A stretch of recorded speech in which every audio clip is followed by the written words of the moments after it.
On Christmas Eve, the black waitress kissed the billionaire CEO to save him, then everything changed. The first sign that something was wrong wasn't the glass shattering. It was the silence. On Christmas Eve, the Snowcrest Hotel in downtown Manhattan glowed like something out of a postcard. Golden chandeliers, towering evergreen wrapped in white lights, a pianist playing, Silent Night, near the marble staircase. Outside, snow fell in soft, deliberate flakes, coating the city in silver. Inside, every table was booked. Families laughed, couples toasted, waiters hurried past with trays of champagne. And at a corner table near the window sat a man who looked like he owned the world. Adrian Keller, founder and CEO of Keller Global Systems. Tech billionaire, philanthropist in headlines, ruthless negotiator in boardrooms. His name had been mentioned in the same breath as innovation giants from New York to London to Toronto. Tonight, he sat alone. No security, no entourage, just a tailored charcoal coat draped over his chair and a crystal glass untouched in front of him. He didn't look powerful, he looked exhausted. Across the room, balancing 3 plates and a tray of drinks, was Nia Thompson. 28, black, calm-eyed, sharp-minded, working double shifts to cover rent and help her dad back in Baltimore with his physical therapy bills. She had learned to read rooms quickly. Large parties meant chaos, anniversary dinners meant tension, corporate bookings meant ego. But that table by the window, that table radiated something else. Isolation. She noticed when his hand trembled slightly while reaching for his glass. She noticed when he pressed his fingers to his temple. She noticed when his breathing changed, short, uneven. And then it happened. The glass slipped from his hand.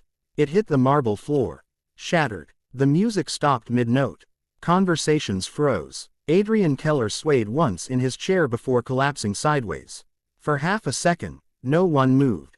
Then chaos erupted. Someone shouted, "Call 911. Another voice yelled, Is that Adrian Keller?" Phones came out. People stood but didn't step forward. Except Nia. She dropped her tray without thinking. It clattered behind her as she rushed across the dining room.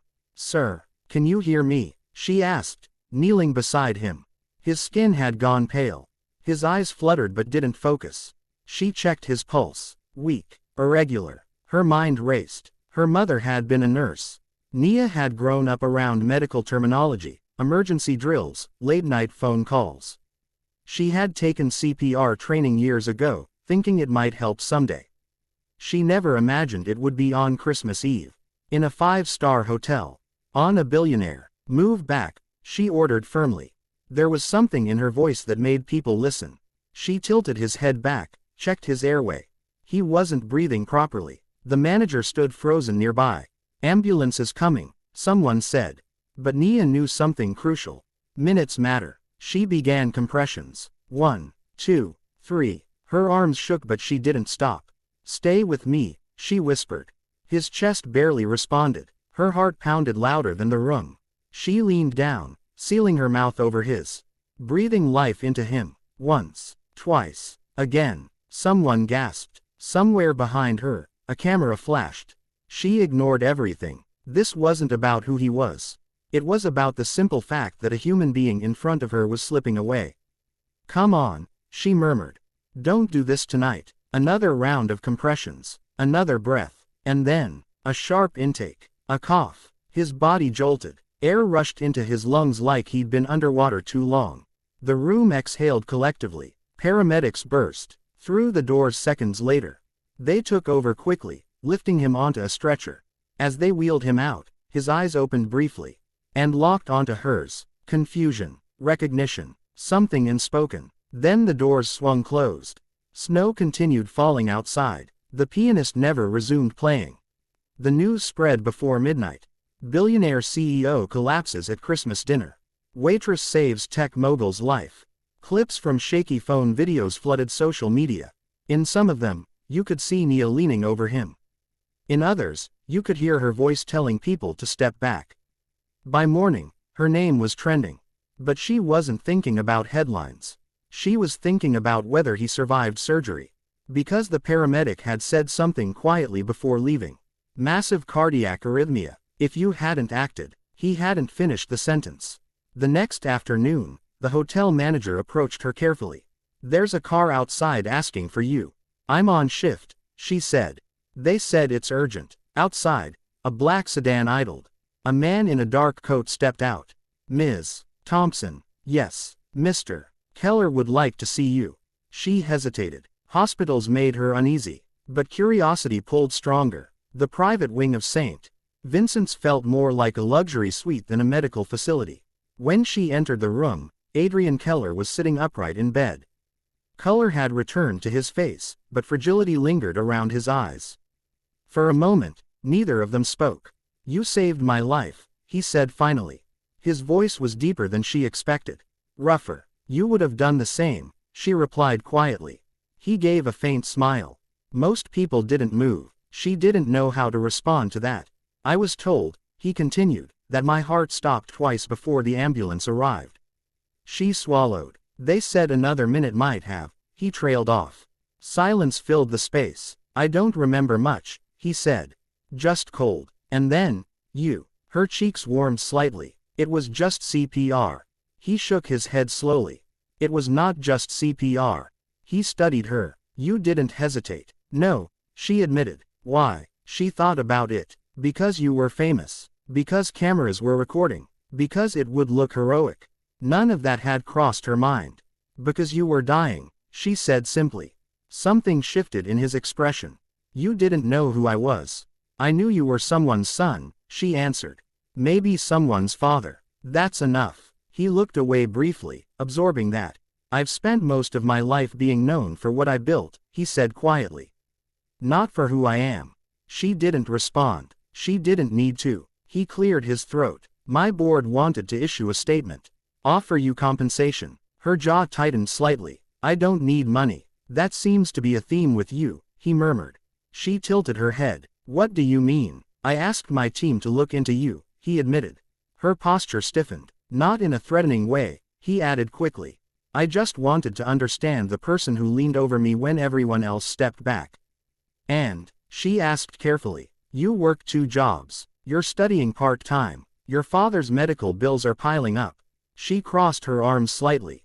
"I manage." "Yes," he agreed. "You do." He leaned back against the pillows.